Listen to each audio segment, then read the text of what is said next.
Hello, Jubilee family.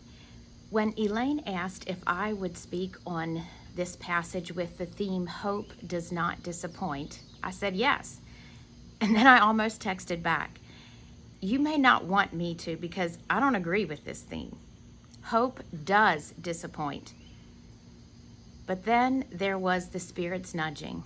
Lisa, this clearly could be an indicator of self-examination and growth you need to do. So I went to the scripture again, and I focused on the following verses. And we rejoice in the hope of the glory of God.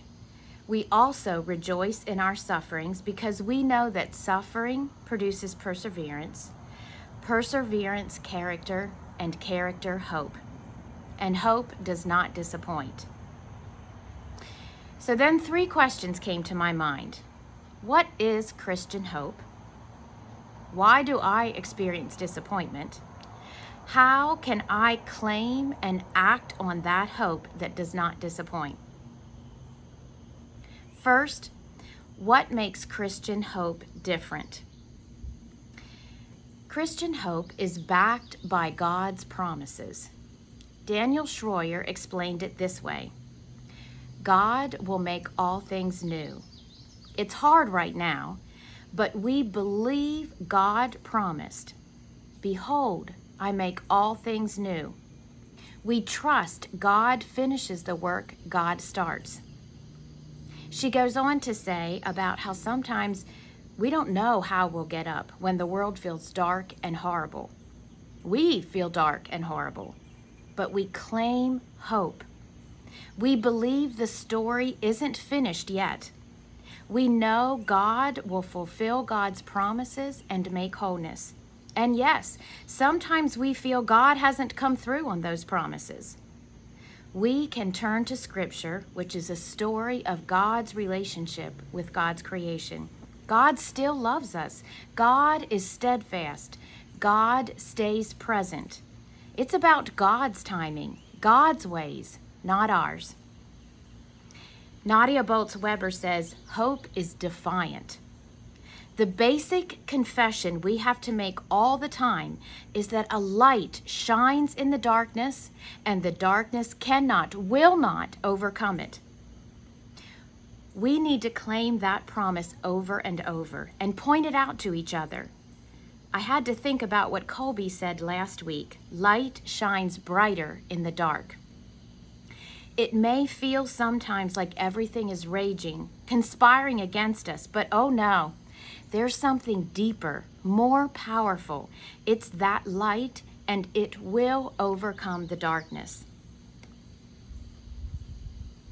Why then do I experience disappointment?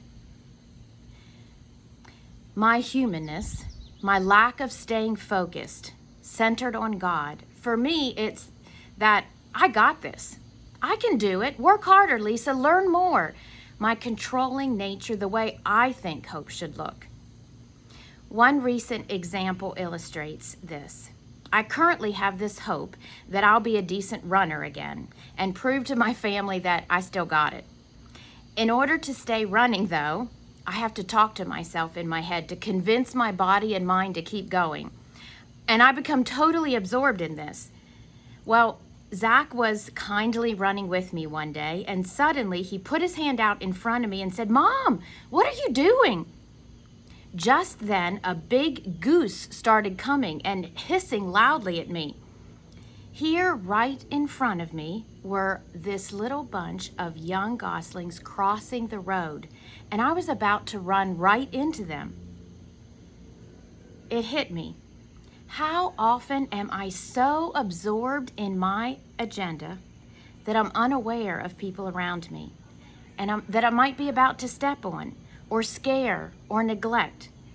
How often do I plow ahead unaware of others and misinterpret it as not working and then being disappointed? Another reason I feel disappointed is that I'm impatient. Hope is a process that is transformational. Change is slow, incremental. One needs to be open to new possibilities that keep imagining futures God intends to bring. Be open to the Spirit's work. I can't expect what I'm hoping for to happen quickly or in my time. The work of dealing with suffering is a process. The progression in these verses of suffering to perseverance, to character, to hope is the work of transformation. We need to be willing to let go of our own agendas and walk forward, not fully knowing what will happen. Sometimes in prayer, we tell God what to do. Take care of this now. Do this next. That's not transformation. Richard Rohr says transformation happens when something old has fallen away, usually beyond our control. Part of transformation is a space of we are not where we were and we are not yet where we are going. This is the most teachable space. This is where we let go of control and open ourselves to God. This is where hope takes ground. This is where hope can grow. So how can I claim and act on that hope? We need to have people around us to remind us of God's promises and examples of God at work. When we experience hurt, when we long for a window to see out or a pinhole of light to come through, we can experience hope because of people around us who remind us we are not alone.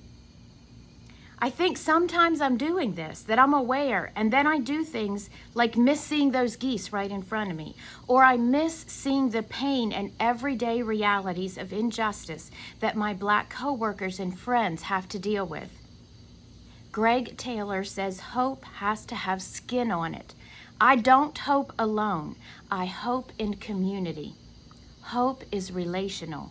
It is through connections, willingness to connect, that we let people see us and we see them.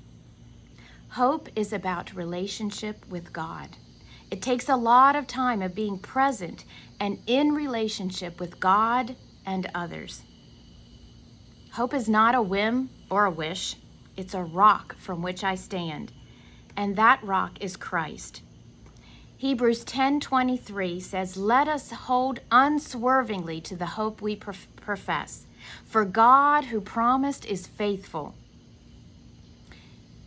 When we claim and profess God's promises, when we are open to God's transformation, when we are mindful and aware of seeing examples of hope in people around us, then hope does not disappoint.